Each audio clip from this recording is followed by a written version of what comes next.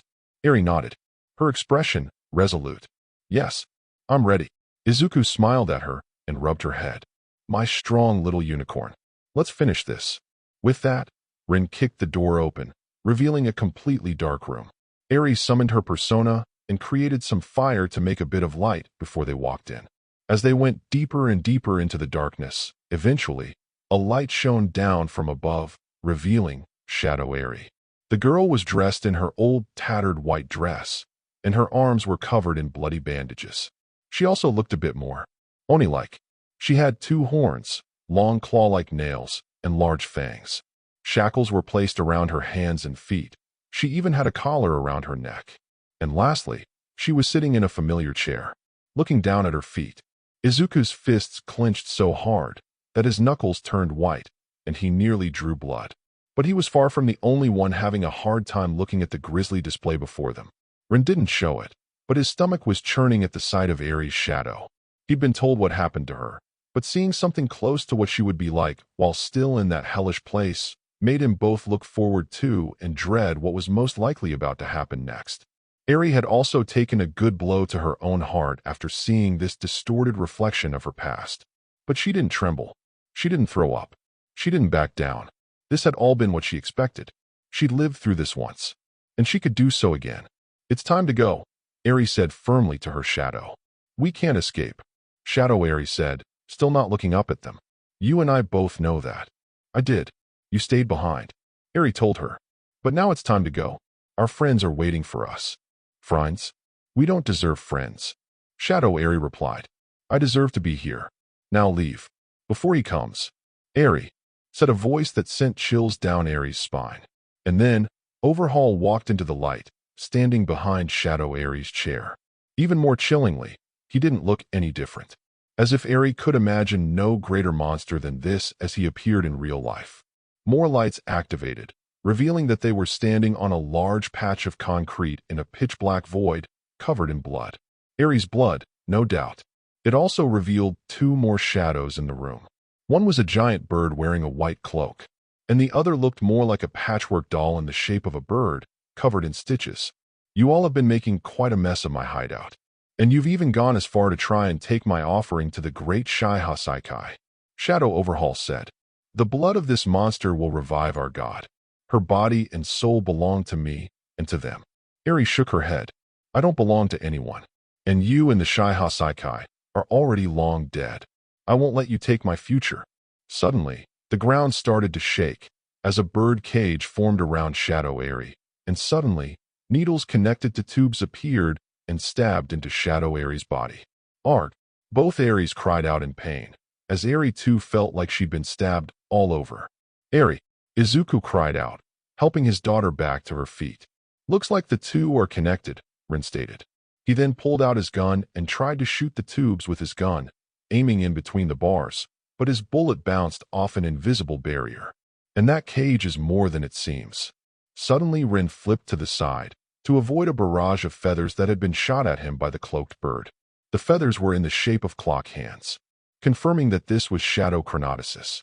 Shadow Mimic suddenly rushed towards Izuku, hands bursting out of the it seems to grab at him. "Heracles!" Izuku summoned his persona and had it bat away the arms. Overhaul touched the ground, and suddenly, it split into 3 parts. One part with Izuku and Shadow Mimic, one with Shadow Chrono and Run, and the last with Overhaul Eri and Shadow Eri. Wall grew around Izuku and Ren, trapping them with their respective villain, while Eri faced off against the man who'd hurt her so badly. Overhaul the ground suddenly turned into spikes, with Eri teleporting on top of the bird cage. "I can't teleport inside, she's stopping me." Eri's persona tossed fire at Overhaul, who created a wall in front of him to take the attack, breaking it apart. Then concrete hands grew out of the ground and tried to grab at Eri,